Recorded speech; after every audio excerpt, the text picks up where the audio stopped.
ganito nyo nilalagay yung mga paninda nyo kasi kita na agad yung laman. Lalo na kapag colorful. Wow, properly packed. Nice. Nice. Super clear. Setting ano, kasi niya naman tingnan natin. Yan o, ang ganda. Oh, ito pala yun.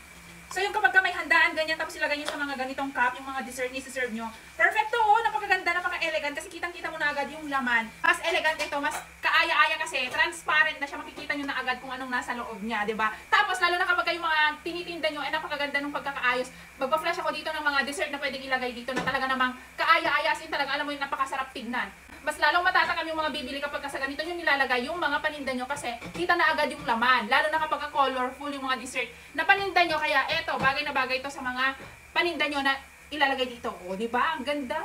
Isang pang na ganito, 50 pieces na to. Lagay ko na lang dito yung presyo niya kung magkano ko to nabili. At kasama na rin yung kanyang takip. Kung business owner kayo, kaya naman ay mahilig lang talaga kayo sa handaan at gustong-gusto nyo nagsiserve ng mga snacks, mga desserts. Snacks! Desserts! Nakalagay sa mga ganito.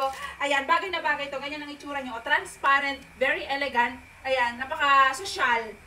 Mas maganda kasi yung ganito nakalagay yung mga dessert natin kasi 'di ba? Mas nakakataka, mas marami kayong mabebenta kapag yung negosyo nyo yung nakalagay sa ganito. Kasi ako buyer ako, mas gusto kong bumili sa nakikita ko agad. 'Di ba? Kahit wala kang planong bumili, kung nakalagay sa ganito yung pagkain, matatakam ka talaga lalo na kung masarap siyang tingnan. O 'di ba? Check out nyo na din sa aking yellow basket. Murang-mura lang 'to. Mas marami kayong mabebenta kapag very presentable yung lagayan ninyo. Yun lang, bye.